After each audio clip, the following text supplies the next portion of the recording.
TDP Janasena ఉమ్మడి జాబితాకు సంబంధించి కూడా నిన్నటి వరకు ఉత్కంఠ నెలకొంది. ఒక్కసారిగా కూడా 94 నియోజకవర్గాల్లో ఉమ్మడి ఇరు పార్టీకి సంబంధించిన అధ్యక్షులు కూడా ప్రకటించడంతో ఒక్కసారిగా జనసేన మరోవైపు టీడీపీ పార్టీలు కూడా నూతోత్సాహం నెలకొంది. దీనికి సంబంధించి మనతో పాటు మాట్లాడడానికి మాజీ మంత్రి బండారు సత్యనారాయణ గారు. సార్, మొన్నటి వరకు కూడా వీళ్ళు ఎలాగ ఏ సీట్లు ప్రకటిస్తారో ఏంటని కూడా ఎదురు చూశారు. ఒక్కసారిగా 94 నియోజకవర్గాలు ప్రకటించారు.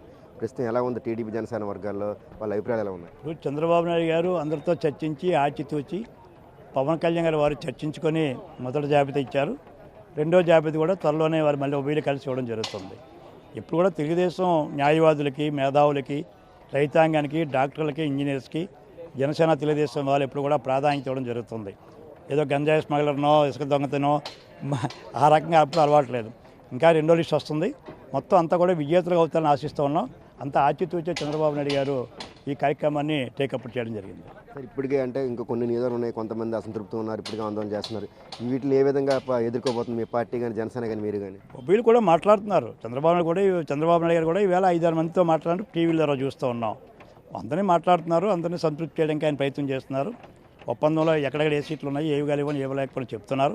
వాళ్ళు పవన్ కళ్యాణ్ కూడా వాళ్ళు వారి పార్టీలో చెప్తున్నారు. అయితే బహుశా తెలుగుదేశం జనసేనలో అంత ఎక్కువ విభేదాలు ఉండకపోవచ్చు, అన్నీ సర్దుకుంటాయని చెప్పి ఆశిస్తూ ఉన్నాను. ఇప్పటికే వైసీపీ అంటే ఎక్కడికక్కడ కూడా విస్తృత ప్రచారం చేస్తున్నారు. పవన్ కళ్యాణ్ టీడీపీకి అమ్ముకుపోయాడు, కేవలం ఇతను పావలా మనిషి అనే ఉద్దేశం మీద కూడా విచిత్రంగా ఆయన ప్రచారం చేస్తున్నారు సోషల్ మీడియాలో. ఇది ఎంతవరకు కరెక్ట్? నిజంగా పవన్ కళ్యాణ్ అమ్ముడుపడే వ్యక్తి? అది అక్కడే వాళ్ళ బెదిరింపు కనపడుతుంది, వాళ్ళ భయం కనపడుతుంది. ఎందుకంటే పవన్ కళ్యాణ్ గారు సినిమాల్లో 100 కోట్లు వస్తుంది ఆయనకి. ఎందుకు ఆయన 100 కోట్లు ఓడుకొని వచ్చాడు ఇక్కడికి?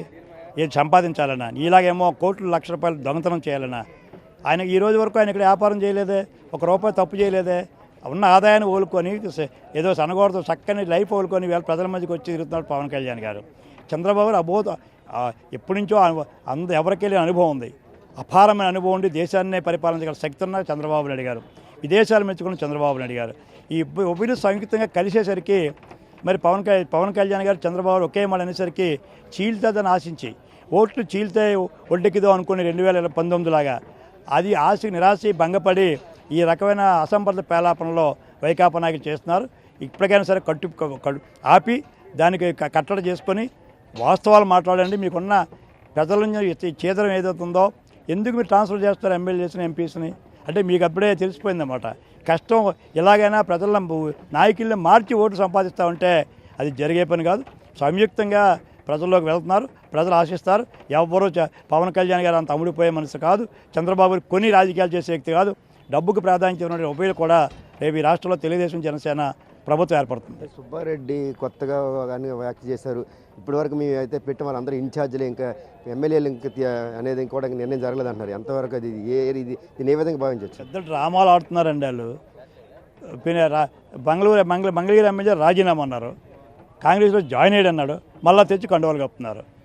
ఏంటిది? స్వామి చెప్పినట్టు విడాకులు ఇచ్చి మళ్ళీ పెళ్లి చేయడమా? ఇదే మీ రాజకీయం? ఎవరు ఎందుకు మారుతారో తెలియదు, ఎక్కడెక్కడ ఎలా మారుతారో జిల్లాలు మార్చి మరి తీసుకెళ్తున్నారు. ఇదేనా రాజకీయం అంటే? ఎందుకు మారుస్తున్నారు? కుల సమీకలు ఎందుకు చేస్తున్నారు అంటే ఏదో రూపాన్ని ఒడ్డెక్కాలని తప్ప ఈ జగన్మోహన్ రెడ్డికి తెలుసు ఏం జరుగుతుందో. సజ్జలు అంటారు, సజ్జలు ఏంటండి? సజ్జల గుమస్తా ఆయన, పంచాయతీ బోర్డు సర్పంచ్ కాని వ్యక్తి వేళ దేశం గురించి రాష్ట్రం గురించి మాట్లాడుతున్నాడు. సజ్జలు కూడా ధైర్యం ఉంటే పోటీ చేయమని, ఎంపీపీకో జడ్పీటీసీకో పోటీ చేయమని గెలమనండి. సజ్జలని అడుగుతున్నాను, ఎందుకు పోటీ చేయడు? ఆయన బతుకే, ఆయన వ్యవహారం ఏంటో ప్రజలకు ఆయనకి తెలుసు కనుకనే సజ్జలు అనే వ్యక్తి కేవలం ఏదో అనకూడదు గుమస్తా ఉద్యోగం చేస్తున్నాడు తప్ప రాజకీయ నాయకుడికి అని మాట్లాడటం లేదు. సార్, పెందుర్తికి సంబంధించి వస్తే మీరు కూడా ఆ టికెట్ ఆశిస్తున్నారు.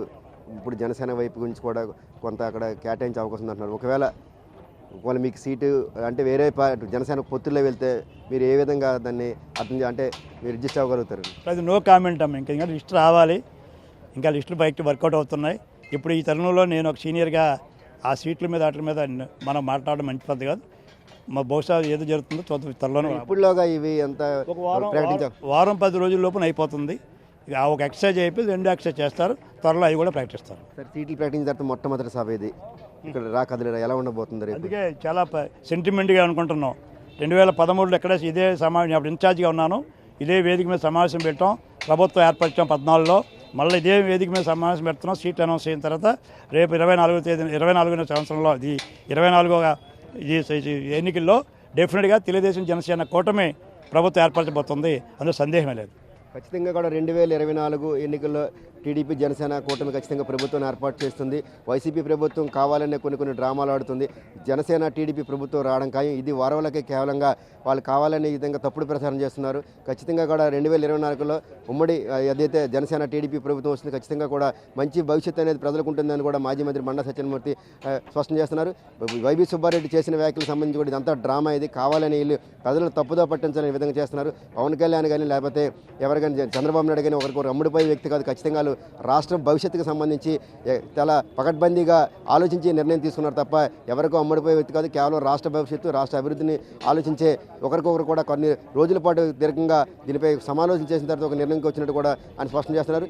మరికొద్ది వారం రోజుల్లో ఇంకా మిగతా నియోజకవర్గంలో ఖచ్చితంగా కూడా వాటికి సంబంధించి కూడా అభ్యర్థులు కూడా ప్రకటించే అవకాశం ఉందని కూడా ఆయన స్పష్టం చేస్తున్నారు. Video journalist Nagarajarao, big TV news, Srikakulam.